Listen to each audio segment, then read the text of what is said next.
সিনেমাটি শুরু হয় তিন বন্ধুকে নিয়ে। তারা আইস স্কেটিং উপভোগ করার জন্য একটি কেবল কারে করে পাহাড়ের চূড়ায় যাচ্ছিল। কিন্তু মাঝপথেই তাদের কেবল কারটি থেমে যায়। এই তিনজন তো আতঙ্কিত হয়ই, সেই সঙ্গে কেবল কারের অন্য কামরায় থাকা মানুষগুলো আরও বেশি আতঙ্কিত হয়ে পড়ে। জন তার বন্ধুদের ভয় দেখানোর জন্য নিজে নড়াচড়া করতে থাকে। এতে এমা আরও ভয় পেয়ে যায়। ড্যানি এমার সাথে কথা বলে তাকে শান্ত করার চেষ্টা করে এবং কিছুক্ষণ পর কেবল কারটি আবার চলতে শুরু করে। অবশেষে তারা পাহাড়ের চূড়ায় পৌঁছায় এবং খেলা শুরু করে। অনেকক্ষণ খেলার পর তারা অবশেষে পাহাড় থেকে নিচে নেমে আসে। নিচে এসে তারা খাওয়া দাওয়া করে এবং জনের মনে হয় যে তারা এখনও পুরোপুরি উপভোগ করেনি। তাই সে সবাইকে রাজি করায় যে তারা রাতে আবারও কেবল কারে করে পাহাড়ের ওপরে যাবে এবং নিজেরা স্কেটিং করে নিচে নামবে।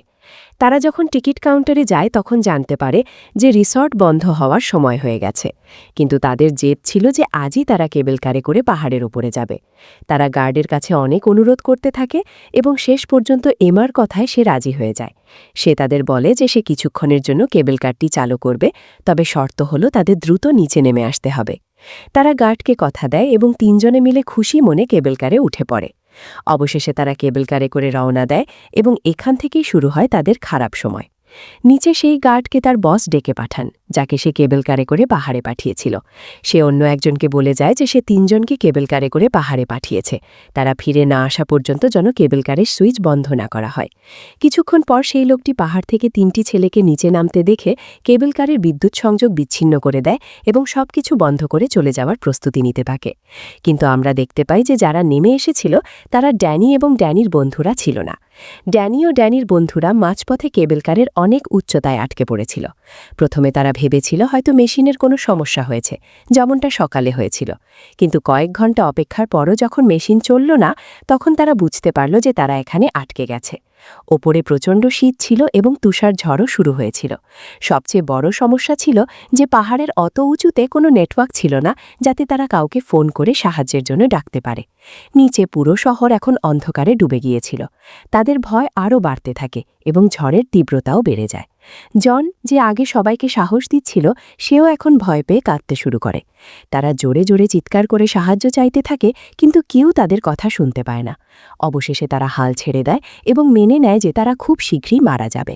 কিন্তু ঠিক তখনই তারা নিচে একটি স্নো ট্রাক্টর আসতে দেখে। তারা আনন্দিত হয় এবং নিজেদের জিনিসপত্র ছুঁড়ে তাদের দৃষ্টি আকর্ষণ করার চেষ্টা করে, কিন্তু ড্রাইভার তাদের লক্ষ্যই করে না। সে এখানে তার এক সঙ্গীকে নিতে এসেছিল যে আগেই চলে গিয়েছিল। শেষ পর্যন্ত ট্রাকটিও চলে যায় এবং তাদের শেষ আশাটুকুও ফুরো যায়। ঝড় থেমে গেলেও শীত অনেক বেড়ে গিয়েছিল। শ্বাস নেওয়াও তাদের জন্য খুব কষ্টকর হয়ে পড়ছিল। তখন ড্যানির মনে পড়ে যে তারা শুনেছিল তুষার ঝড়ের কারণে আগামী 2-3 দিন রিসর্ট খুলবে না, অর্থাৎ পরের দিন সকালেও উদ্ধারের কোনো সম্ভাবনা ছিল না। এসব শুনে এমা কাঁদতে শুরু করে এবং ড্যানি তাকে সাহস দিয়ে বলে যে সে তার বন্ধুদের, অর্থাৎ তাদের দুজনকে বাঁচানোর কোনো না কোনো পথ বের করবেই। এর মধ্যেই এমার একটি দস্তানা বরফে পড়ে যায়। এখন সেখানে বেঁচে থাকা আরও কঠিন হয়ে পড়ে। এমার এই অবস্থা দেখে ড্যানি তার বন্ধুদের বাঁচানোর জন্য উত্তেজিত হয়ে পড়ে এবং একটি ভয়ঙ্কর সিদ্ধান্ত নেয়। সে সিদ্ধান্ত নেয় যে সে ওপর থেকে সরাসরি নিচে লাফ দেবে এবং তারপর সাহায্য নিয়ে আসবে। সবাই তাকে বাধা দিলেও ড্যানি কারো কথা শোনেনি এবং লাফ দেয়। নিচে পড়ার সাথে সাথেই তার 2 পা ভেঙে যায়। সে এতটাই তীব্র যন্ত্রণায় ছিল যে নড়াচড়া করতে পারছিল না। এখন তাদের জন্য আরও বিপদ নেমে আসে। ড্যানি প্রচণ্ড ব্যথায় ছিল এবং তারা তার জন্য কিছুই করতে পারছিল না। জন লক্ষ্য করে যে 2টি কেবল কারের পেছনে একটি টাওয়ার আছে, যার উপরে সিঁড়ি লাগানো আছে। সেখান দিয়ে নিচে নামা সম্ভব, কিন্তু সেখানে পৌঁছানোও ছিল অনেক কঠিন। তবে এমা জনকে সাহস দেয় এবং সে কারের পেছনের অংশে উঠে পড়ে। ঝুলে ঝুলে 1 পা এগোনোর পরই তার দস্তানা ছিঁড়ে যায় এবং সে অসহ্য ব্যথায় আতঙ্কিত হয়ে আবার কারের ভেতরে ফিরে আসে। নিচের দৃশ্য আরও ভয়ঙ্কর হয়ে উঠেছিল। সেখানে ঝড় শুরু হয়েছিল। ড্যানি ব্যথায় জ্ঞান হারিয়ে ফেলে এবং বন্য প্রাণীরা তার চারপাশে ঘোরাঘুরি করতে থাকে, যা তাদের ভয় বাড়ানোর জন্য যথেষ্ট ছিল। প্রাণীদের দেখে ড্যানির জ্ঞান ফিরে আসে এবং সে ভয়ে নিজের মুখ টুপি দিয়ে ঢেকে ফেলে, কারণ সে এই প্রাণীদের হাত থেকে বাঁচতে পালিয়ে যেতে পারছিল না। শেষ পর্যন্ত প্রাণীরা তাকে ছিঁড়ে খেতে শুরু করে এবং তারা দুজন ওপর থেকে চুপচাপ এই দৃশ্য দেখতে থাকে। এখন তারা দুঃখ এবং অপরাধবোধে ভুগতে শুরু করে। এই অপরাধবোধ থেকেই তারা একে অপরের ওপর দোষ চাপাতে থাকে। জন এমাকে বলে যে তার উচিত ছিল ড্যানিকে থামানো, যা কিছু ঘটছে তার জন্য এমাই দায়ী। কিন্তু এমা বলে এটা তার নয়, জনের দোষ। জনের পরিকল্পনাই ছিল রাতে এখানে আসার। তাদের কথার মাঝেই আবার ঝড় শুরু হয়। এত বরফ পড়ে যে ড্যানির মৃতদেহ বরফে ঢেকে যায়। এভাবেই তর্ক করতে করতে তারা কখন ঘুমিয়ে পড়ে তা বুঝতেই পারেনি। সকালে এমা যখন চোখ খুলে তখন সে এক ভয়ঙ্কর বিষয় জানতে পারে, যে তার হাত রেলিংয়ের সাথে জমে গিয়ে আটকে গেছে। সে অনেক চেষ্টা করেও হাত ছাড়াতে পারছিল না। সে জানত যে একটু জোরে টান দিলেই তার হাত মারাত্মকভাবে জখম হতে পারে। সে খুব ধীরে ধীরে হাত ছাড়ানোর চেষ্টা করে এবং তার চামড়ার ওপরের স্তরটি পুরো উঠে সেই রেলিংয়েই থেকে যায়, যার ফলে এমার হাত মারাত্মকভাবে জখম হয়। তার হালকা আর্তনাদ শুনে জনের ঘুম ভেঙে যায় এবং সে যখন তার হাত দেখে তখন সেও খুব দুঃখ পায়। সারা রাতে শীতের পর এখন যে রোদ উঠেছিল তাতে তাদের শীত কিছুটা কমলেও এই রোদই তাদের কষ্ট দিচ্ছিল। শীতের কারণে তাদের চামড়ায় যে ক্ষত তৈরি হয়েছিল রোদ সেগুলোকে পুড়িয়ে দিচ্ছিল। তখন জন বলে যে সে আশাবাদী রিসর্টের লোকজন তাদের খুঁজতে খুঁজতে এখানে আসবে এবং তাদের উদ্ধার করা হবে। কিন্তু কয়েক ঘন্টা কেটে গেলেও কেউ আসে না। তারা দীর্ঘক্ষণ ওয়াশরুমেও যেতে পারেনি, ফলে বাধ্য হয়ে তাদের পোশাক ভিজে যায় এবং তারা কিছুই করতে পারে না। পোশাক ভিজে যাওয়ার কারণে শীত আরও বেশি অনুভূত হতে থাকে। জন সিদ্ধান্ত নেয় যে নিজেদের বাঁচানোর আর কোনো পথ নেই। সে যেভাবেই হোক টাওয়ার পর্যন্ত হামাগুড়ি দিয়ে পৌঁছাবেই। সব সাহস সঞ্চয় করে সে আবারও দাঁড়ায় এবং কারের পেছনের দিক থেকে ওপরের কেবেলটি ধরে ফেলে। একটু দূরে যেতেই দস্তানা ছিঁড়ে যাওয়ার সাথে সাথে তার হাতও জখম হতে থাকে এবং ব্যথা বাড়তে থাকে। এই পথটি মোটেও সহজ ছিল না। চলতে চলতে হঠাৎ এমার কারটি এক জোরালো ঝাঁকুনি খায়। দেখা যায় যে একটি স্ক্রু আলগা হয়ে গেছে এবং যে কোনো সময় কারটি নিচে পড়ে যেতে পারে। এখন জন পেছনের দিকেও যেতে পারছিল না, কারণ এতে এমার জীবন বিপন্ন হতো।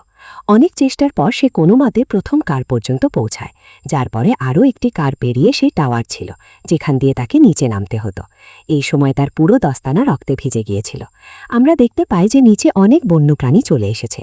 তখন জন এমাকে বলে নিচে জিনিসপত্র ছুটতে, যাতে প্রাণীরা সেখান থেকে পালায় এবং সে নিচে নামতে পারে। কিন্তু এমা ততটা শক্তি দিয়ে জিনিস ছুটতে পারে না এবং প্রাণীরাও সেখান থেকে সরে যায় না। অনেক চেষ্টা এবং ব্যথা সহ্য করার পর জন অবশেষে সেই টাওয়ারে পৌঁছাতে সক্ষম হয়।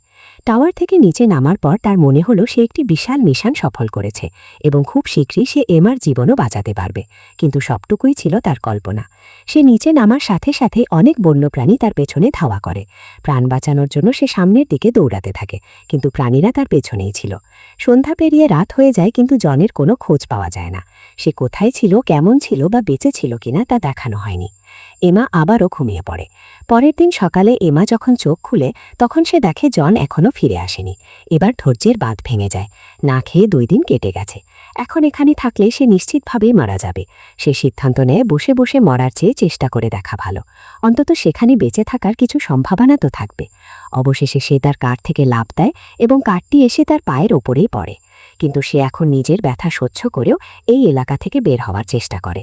সে নিজেকে টেনে টেনে সামনের দিকে এগোচ্ছিল এবং পথে সে দেখল বরফের ওপর এমন দাগ যেন কাউকে টেনে টেনে নিয়ে যাওয়া হয়েছে।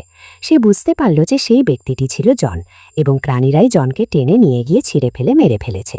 সে যখন আরও এগিয়ে গেল তখন তার সামনে একটি বন্য নেকড়ে এসে দাঁড়ালো। সে ভাবল এবার হয়তো সে মারা যাবে। নেকড়ের মুখে রক্তের দাগ দেখে এটা নিশ্চিত হয়ে গেল যে নেকড়েটি তার বন্ধুকে খেয়ে ফেলেছে। নেকড়েটি তাকে কিছুই করল না, কারণ তার পেট আগেই ভরে গিয়েছিল। এভাবে এমা বেঁচে যায় এবং নিজেকে টেনে টেনে রাস্তার ধার পর্যন্ত পৌঁছে যায়। সেখানেও দূর দূরান্ত পর্যন্ত কারো আসার চিহ্ন ছিল না। কিন্তু তারপর এমার ভাগ্য সহায় হয়। এক ব্যক্তি তার গাড়ি নিয়ে সেখানে আসেন এবং রাস্তার ধারে পড়ে থাকা এমাকে লক্ষ্য করেন। এভাবেই শেষ পর্যন্ত এমাকে উদ্ধার করা হয়। এই ভ্রমণের কথা সে কখনোই ভুলতে পারবে না, কারণ এই সফরে সে তার 2 জন প্রিয় মানুষকে হারিয়েছিল। এভাবেই একা বেঁচে থাকা এমাকে দেখানোর মাধ্যমে সিনেমাটি এখানে শেষ হয়।